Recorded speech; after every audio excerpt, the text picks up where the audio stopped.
Bonjour à tous et bienvenue à cette autre entrevue avec une des candidates à l'élection provinciale du 7 avril prochain dans le comté de Berthier. On accueille cette fois Élisabeth Leclerc, qui est la représentante à cette élection pour la CAQ, la Coalition Avenir Québec. Donc, bonjour, Mme Leclerc. Bonjour. Ça va bien? Bienvenue dans nos studios à CTRB.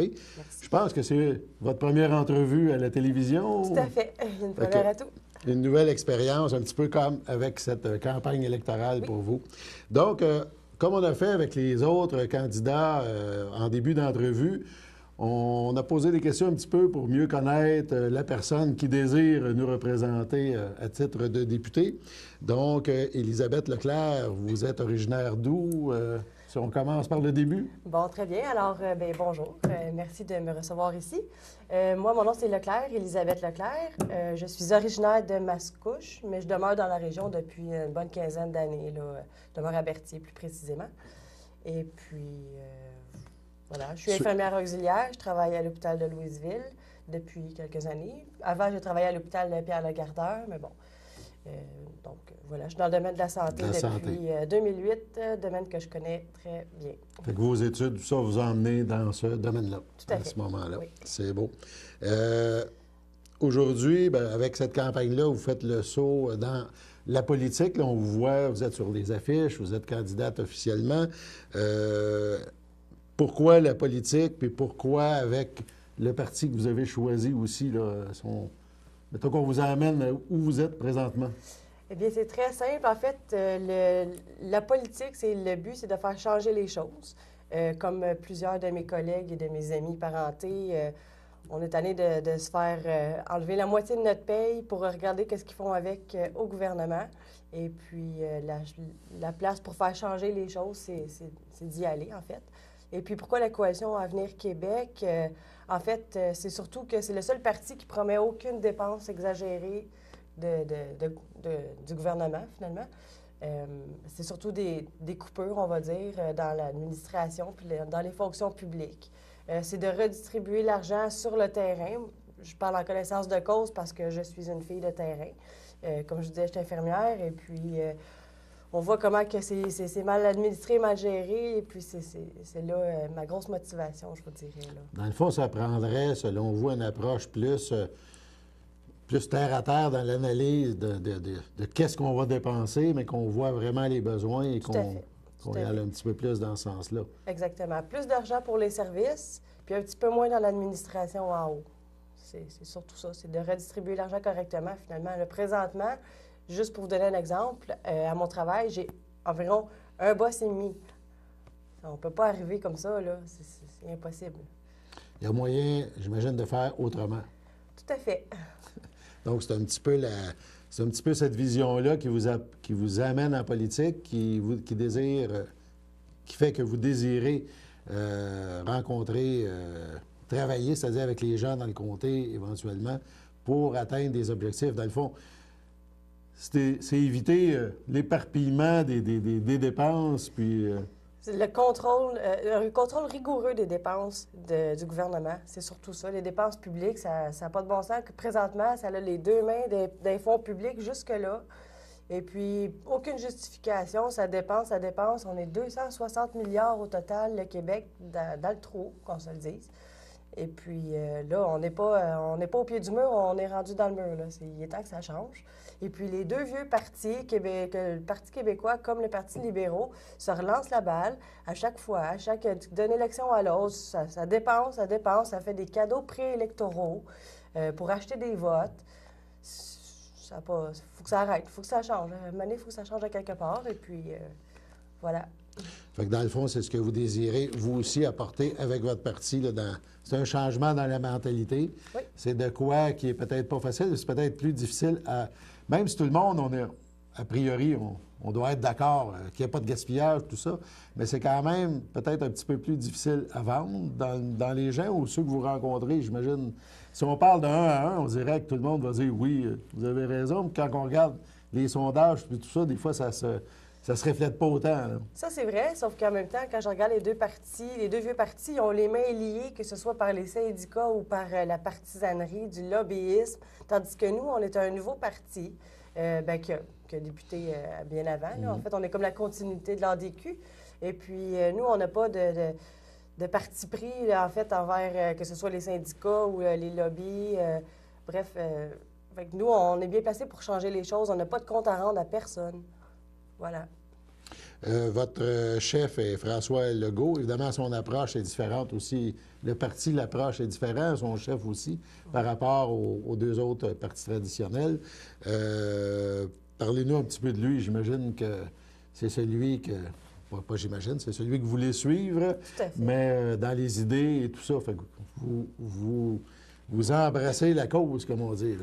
Exactement. François Legault, c'est un homme tout à fait intègre, qui a un bon background en économie, là, avec Air Transat. Là, il était fondateur d'Air Transat. C'est un homme d'affaires. Écoutez, lui, il a un paquet de bonnes idées qui pourraient aider à remettre le Québec sur pied pour rebâtir une économie, ce qui ne se ferait pas tard, d'ailleurs. Il n'a pas peur de dire les vraies affaires. Donc, oui, il y a un paquet de bonnes idées qui fait que, en gros, ça peut fonctionner, puis il faut y croire, puis c'est là, ce serait le temps, là. Les candidats et candidates de la CAQ en général, on les connaît moins, un petit peu comme vous apparaissez dans le radar politique là, à cette élection-là. Mais, bon, évidemment, vous avez rencontré les autres candidats de la Naudière, puis peut-être d'ailleurs. Est-ce qu'on peut... est-ce que ces gens-là feraient une bonne équipe? Ah oui, tout à fait. On est une bonne équipe qui vient de plusieurs milieux, bien sûr de plusieurs endroits géographiques, là, mais aussi de plusieurs secteurs, que ce soit l'économie, la finance, les soins infirmiers, la médecine, des gens d'affaires. Fait que le fait qu'on soit vraiment diversifié là-dessus peut nous aider justement à suivre les idées du parti plus adéquatement.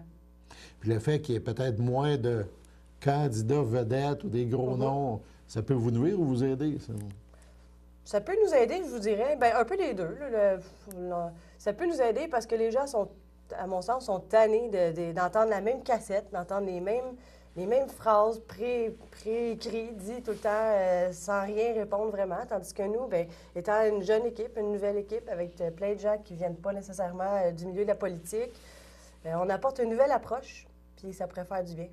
Il y a un des projets majeurs au niveau de la coalition Avenir Québec qui, dans le fond, nous touche vraiment dans le comté ou pourrait nous toucher là, éventuellement. On parle du projet Saint-Laurent. Donc, votre chef a écrit même un livre sur ce projet-là. On sait les atouts, qu'est-ce que le Saint-Laurent nous apporte et pourrait nous apporter au niveau, ne serait-ce que touristique. Mais il y a plein d'autres, c'est une voie là, de circulation importante, les marchandises, tout ça. Mais aussi, on pourrait développer ça de façon beaucoup plus pour attirer les touristes, parce que c'est unique, là. C'est notre Nil à nous, si on peut dire. Là. Donc, de votre côté, par rapport au comté, vous voyez ça comment, ce projet-là? Sans dire un projet précis que ça pourrait nous apporter, là, mais on n'est pas rendu là, mais l'impact que ça pourrait avoir pour le comté de Berthier, si un plan comme ça se mettrait en marche? Oui, bien en fait, le projet Saint-Laurent, c'est un excellent projet qui, à notre sens, à mon sens aussi d'ailleurs, pourrait créer beaucoup d'emplois, puis des très bons emplois, bien rémunérés, que ce soit comme débardeur ou peu importe, ça peut être... c'est que le fleuve Saint-Laurent, c'est comme une grosse autoroute qui n'est pas sous-développée, que je vous dirais. C'est un excellent projet pour justement aider pour le transport maritime, surtout, là, je vous dirais, et puis aussi développer l'économie le long de la berge du Saint-Laurent. L'avantage du fleuve Saint-Laurent, c'est comme les autoroutes, il n'y a pas de nid de poule, il n'y a pas de réparation à faire là-dessus. Et puis, on pourrait l'exploiter davantage, là, certainement, que ce soit nous autres, comme pour aller aux États-Unis, que pour les exportations, importations. Bref, il y a beaucoup à faire, beaucoup à développer. Puis c'est tout à notre avantage de se diriger dans cette direction-là. Là. Oui, économiquement, évidemment. Là, il y a beaucoup de projets qui pourraient voir le jour avec un plan comme ça, j'imagine. Puis ça pourrait même toucher, comme les îles de Berthier, tout ça, au niveau touristique, sans en faire sans qu'on amène des milliers de personnes là, mais ça pourrait être mieux connu. Oui, ou... certainement. On a un super de beau comté, justement, ici dans le coin de Berthier. Là, c'est sublime, les paysages, etc. Et puis, les gens, déjà, c'est connu un peu, mais ça pourrait aider davantage, justement, là, que ce soit les commerçants locaux aussi, justement, le touristique. Il y en a beaucoup de choses à montrer ici. C'est super beau comme place. Et puis, il faudrait en profiter puis le montrer aux autres. Oui, je pense que c'est un dossier majeur là, au niveau de la CAQ. Si les élections donnent le pouvoir à la CAQ et à M. Legault, j'imagine qu'on va en entendre parler longtemps. Là, parce que c'est comme un peu son cheval de bataille à ce moment-là. Oui. Évidemment, si les électeurs vous choisissent le 7 avril prochain pour pour représenter le comté de Berthier, pouvez-vous nous dire quel genre de député vous seriez à ce moment-là? Comment vous voyez ce rôle-là dans un comté aussi vaste que Berthier aussi, puis aussi un petit peu disparate, parce qu'on a toutes sortes de... On a une vingtaine, 22, je pense, municipalités, puis ça va des petites aux moyennes. On n'a pas de gros centre, là. Je pense que c'est la Valtrie, probablement la plus grosse municipalité. Donc, c'est disparate, c'est beaucoup de petits villages.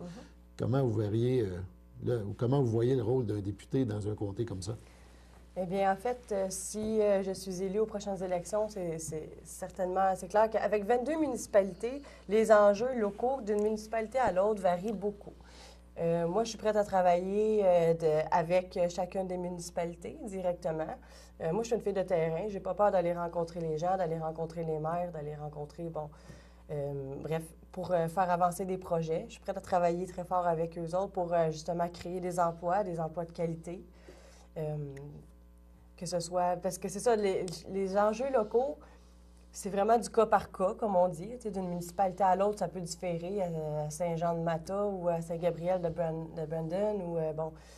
Donc, c'est ça. C'est vraiment de travailler de pair avec les municipalités pour leurs projets, pour faire avancer les divers projets pour les aider. Fait que c'est un petit peu comme ça, ça pourrait donc se passer. Ça serait une députée Leclerc, serait quelqu'un, évidemment, qui prend les dossiers et qui essaie de Tout à fait. pousser ou de suivre ce que les gens veulent faire, j'imagine. Oui, c'est de donner un coup de main, toujours dans la ligne de pensée de la Coalition Avenir Québec, surtout c'est d'y aller intelligemment, finalement, là, de ne pas créer plus de dépenses inutiles, de ne pas augmenter le fardeau fiscal des municipalités, tout comme des citoyens non plus. Je crois qu'on en paie déjà assez comme ça. Et puis, de faire avancer des projets pour créer plus d'emplois, des emplois de qualité, d'offrir des meilleurs services aussi de qualité pour que ce qu'on paye. Ça va, Vous travaillez dans le domaine de la santé. Un comté comme ici, par rapport à la santé, j'imagine qu'il y a encore du chemin à faire. OK, oui, il y a du chemin à faire. Je peux vous en parler, travaillant dans le domaine de la santé moi-même. Je suis une fille de terrain, comme je vous dis.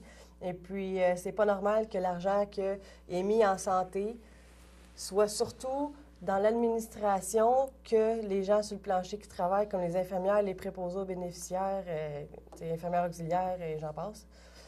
Donc, c'est toute une question de gestion. Et puis, ça se reflète directement sur les services. Et puis, nous, avec la Coalition Avenir Québec, ce qu'on veut faire, c'est que l'argent qui s'en va pour la santé, que ce soit directement aux soins pour les personnes âgées, pour ceux qui en ont le plus de besoin, finalement. Même, justement, on parle de l'abolition des agences de santé, qui est une immense structure de fonctionnaires. Je ne dis pas qu'ils ne travaillent pas, ça travaille fort, mais ça peut être réorganisé autrement pour que ce soit plus efficace et que ça coûte moins cher, afin justement d'augmenter les services directement aux patients. Les temps d'attente dans les urgences, c'est ridicule, là. Ça n'a aucun sens que ce soit des heures de temps, des 10-12 heures de temps pour aller se faire enlever des points ou, c'est là-dedans qu'on veut justement centraliser nos énergies. C'est arrêter de tout le temps donner des cadeaux au lobby, comme ils font les deux vieux partis québécois, comme le Parti libéraux depuis des années. C'est pas acheter des votes, c'est pas comme ça qu'on va améliorer notre système de santé. Puis c'est la même chose dans le système de l'éducation, de la santé, puis les autres, c'est ça qui est... Le problème est pas mal le même partout, je vous dirais. C'est que dans le fond, de l'argent, il y en a. elle circule un peu partout. Il s'agirait de la canaliser peut-être plus vers les services aux gens que vers des gens qui étudient ou qui refont des programmes qui existent déjà, dans le fond. C'est ça un peu, là. C'est vraiment de redistribuer l'argent au bon endroit, finalement. Puis l'argent, on n'en a pas tant que ça, parce qu'endetté comme qu'on est, il est temps qu'on fasse de quoi avant. C'est qu'il y a de l'argent qui circule, c'est pas nécessairement la nôtre. Oui, c'est ça. Ça a été emprunté. C'est pas en empruntant qu'on peut réussir. T'sais, on veut bien distribuer la richesse, mais c'est pas en empruntant puis en nous mettant encore plus dans le trou qu'on va y arriver. C'est là le... On va prendre une petite pause et on revient dans quelques instants. Ça, c'est ma jambe quand j'avais 3 ans, 4 ans.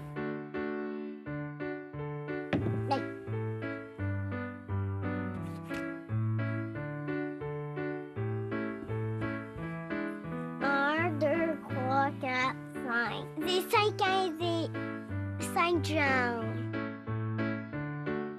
C'est ma jambe de ski.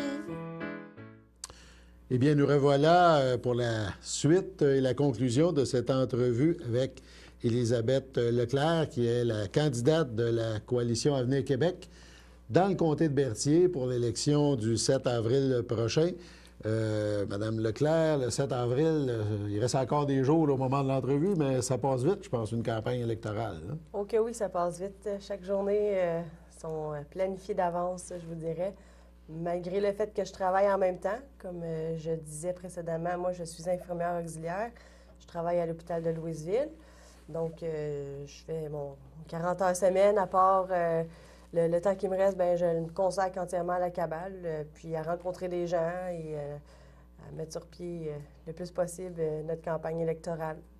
Fait que c'est quand même un défi, parce qu'on parle, je ne sais pas, une trentaine de jours, une campagne, là, mais s'il y en a un grand comté comme le nôtre, parler au plus de gens possible, fait que c'est quasiment aussi un défi personnel, surtout pour quelqu'un qui travaille, là, qui n'est pas ni à la retraite ou qui n'a pas pris un congé sabbatique, comme on dit, là, pour tenter de convaincre les gens là, qui est le candidat idéal. Fait que c'est sûr que, bon, le fait que je travaille beaucoup, ça m'enlève du temps pour la cabale, mais bon, dans les soins infirmiers, dans le domaine de la santé, je peux pas prendre de congé comme ça.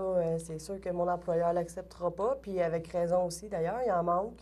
Mais puis, de toute façon, moi, je suis une fille qui n'a pas peur de travailler. Je suis une fille de terrain. Je ne veux pas non plus rencontrer des gens. Je travaille dans le public et puis,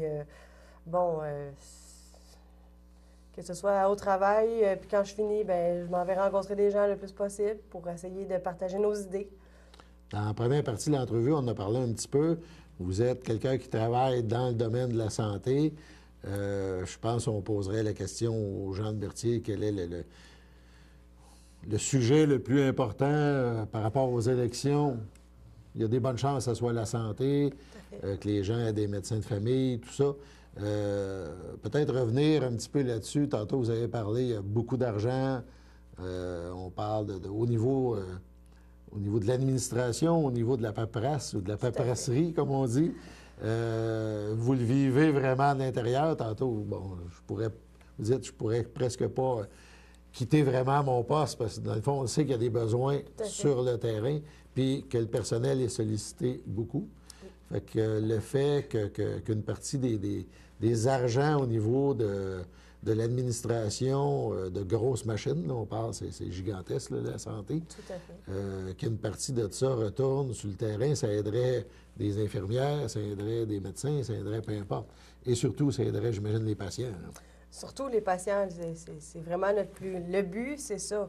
C'est que l'argent, c'est pas... Oui, pour aider les médecins et les infirmières, mais c'est d'en rajouter, de mettre un peu plus de monde sur le plancher, justement, des gens qui sont directement aux soins, que ce soit à l'hôpital, en CLSC, en résidence pour personnes âgées.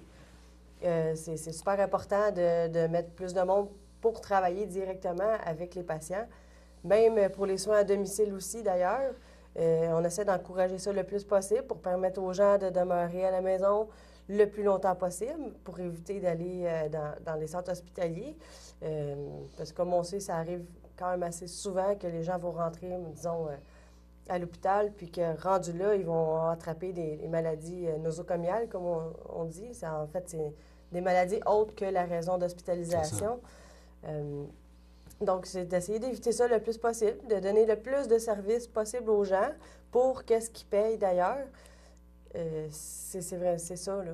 Est-ce que c'est la santé? Quand vous rencontrez les gens sur le terrain là, depuis le début de la campagne, est-ce que ce sujet-là, la santé, ça revient? Santé et économie, j'imagine, c'est les deux. Oui, puis les deux vont pair ensemble aussi, d'ailleurs. Et puis le fait que moi, je travaille dans le domaine de la santé, ça rend les gens un peu, justement, enthousiastes au fait que je peux apporter beaucoup au domaine de la santé si je suis élue comme députée, justement, là. Vous avez une vision de l'intérieur. Là, Oui, j'ai une vision de l'intérieur. Et puis, on a un très bon système de santé, mais qu'il y a beaucoup de travail à faire, il y a beaucoup à améliorer. Et puis, c'est là-dessus qu'on veut travailler, nous. C'est un des points au niveau de la coalition, en répartissant l'argent ou en économisant à certains endroits pour mettre cet argent-là, évidemment, là, au niveau des soins, au niveau, directement, au niveau des établissements et des services. Là, aux patients, c'est ça. C'est que ce soit eux qui bénéficient justement des sommes d'argent qu'on donne. Tantôt, vous en avez parlé, vous avez glissé un mot rapidement, on a parlé de la santé. Vous avez dit que c'est la même chose au niveau de l'éducation, qui est une grosse, je dirais pas une dépense, parce que l'éducation, c'est un investissement, mais encore là, il y aurait moyen de, selon la CAQ, selon votre parti, votre chef, de faire autrement là, à ce niveau-là, j'imagine. Oui, tout à fait. En fait, nous, on parle beaucoup justement de l'abolition des commissions scolaires. Et puis ça serait une grosse partie justement des dépenses qui pourraient être économisées, on va dire, là, pour ensuite mettre plus d'argent directement pour les élèves, les enseignants, pour ceux qui vont en bénéficier finalement, les étudiants. Nous, on prévoit justement l'embauche d'orthopédagogues, d'enseignants, de gens qui pourraient aider directement les jeunes, que ce soit même dans le très jeune, là, au niveau primaire finalement, pour contrer le décrochage scolaire et puis pour aider les gens les élèves qui sont en problème d'apprentissage. Et puis, donc, voilà, c'est la même chose encore là, ce serait de couper dans le gras puis en ramener un peu plus sur le terrain. Puis à ce niveau-là, santé, éducation, entre autres, là, vous reprochez quoi? On le devine un petit peu par vos réponses, mais aux autres partis, évidemment, là, on est... Le Parti québécois était là dans les derniers mois, les libéraux avant, les Partis québécois avant. Oui, c'est ça. Donc, j'imagine que ce qu'ils ont fait à ce niveau-là, c'est loin de vous plaire. Là. Bien, c'est loin de nous plaire à nous, également à l'ensemble, à beaucoup de gens de la population. Bon, personnellement, moi, je fais de la santé, puis quand j'en parle avec mes collègues ou avec des patients, surtout, ce que j'entends, c'est justement ça, que les deux vieux partis, que ce soit le Parti québécois comme le Parti libéral, eux autres, ils font encore des cadeaux à leur lobby pour justement acheter des votes. Et puis, c'est beaucoup d'argent. C'est beaucoup d'argent qu'ils donnent, qui pourrait être directement à ceux qui en ont besoin, directement sur les services et non pas dans l'administration. Que ce soit le Parti québécois comme libéraux, que ce soit en santé comme en éducation, il y a des dépenses excessives. Puis c'est là-dedans qu'il faut juste... faut faire un ménage. Il faut faire le ménage. Puis aller chercher des marges de manœuvre pour aider au niveau terre à terre, au niveau du terrain, les services qui sont offerts. Les services, comme mettons les écoles, il y en a plusieurs qui commencent à être désuètes, qui commencent à perdre des morceaux, les livres sont passés date. Bref, c'est inacceptable. Là. On est au Québec, on est en 2014 et puis on est censé être une des provinces les plus prospères et puis c'est le contraire qui se passe. À ce niveau-là, bien sûr.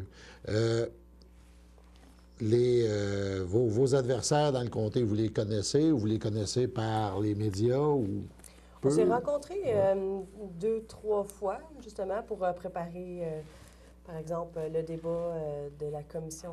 la Chambre de Chambre de commerce, excusez, qui s'en vient mercredi. On s'est rencontrés, des gens très sympathiques, mais bon, c'est que nos idées sont pas... Ça s'arrête là. Oui. Parlons-en un petit peu du débat de mercredi. Oui. Bon, tantôt, vous me disiez, c'est une première entrevue à la télé. Ça va être sûrement aussi un premier débat. Vous entrevoyez une activité comme ça, de quelle façon? Comment on se prépare à un débat? Bien, en fait, un premier débat officiel, oui, mais des débats, on en a tous les jours. Que ce soit au travail, que ce soit en rencontrant des gens, des amis, des collègues. On débat souvent pour partager nos idées, nos convictions. Et puis, ça va être juste de mettre ça officiel. Même si vous, tantôt on l'a dit, vous avez toujours votre travail, vous continuez à travailler au niveau de la santé pendant cette expérience de campagne électorale. Vous la qualifiez comment de cette expérience-là jusqu'ici? Pour l'instant, ça va très bien. Je trouve ça super intéressant. Je rencontre plein de gens qui nous appuient beaucoup. Honnêtement, c'est surprenant. Oui, c'est une première expérience. J'apprends beaucoup de choses. Puis en même temps, bien, je crois qu'on a des bonnes idées, puis je les défends parce que j'y crois vraiment que ça peut changer pour le mieux. Puis c'est une très grosse motivation, là. J'ai une petite équipe, mais très travaillante. On est très efficace. Et puis, c'est à l'image de ce que la Coalition Avenir Québec veut faire, finalement. Admettons, on est devant la caméra et que si vous pourriez parler un par un aux gens du comté, puis vous avez une couple de secondes, une minute ou peu importe, c'est quoi le message final qu'on pourrait leur dire là, si demain serait le vote, là? Oui. Bien, je dirais aux gens de mon comté, de ma circonscription, que avec la Coalition Avenir Québec, nous, on prévoit s'occuper des vraies affaires, finalement, puis on prévoit donner plus de services aux gens pour justement leur donner un petit répit dans tout ce qu'ils payent, en redonnant un bon 1 000 $ par famille, par ménage, par année, en coupant dans le gras, en coupant dans tout ce qui est dépenses inutiles. Et puis, ce ne serait pas un luxe parce que je crois que les gens sont serrés, sont à la scène, comme on dit. Et puis, ça ne pourrait pas faire de tort là-dedans. Nous, c'est vraiment ça, c'est de recentraliser un peu, remettre l'argent aux contribuables et remettre l'argent où il y a des services, surtout, plus que de dépenser comme qu'ils font là présentement, là, en donnant des cadeaux préélectoraux partout, à droite, à gauche, à leur lobby puis à leur petite gang. C'est tout ça. Donc, l'élection le 7 avril, on invite les gens à aller voter. Je pense que c'est le plus important. Peu importe le bord que vous prenez, mais l'important, c'est d'aller voter. On remercie la candidate de l'Action démocratique, la coalition, non, excusez-moi, la coalition Avenir Québec, Mme Leclerc, d'être passée à nos bureaux pour cette une première entrevue à la télé.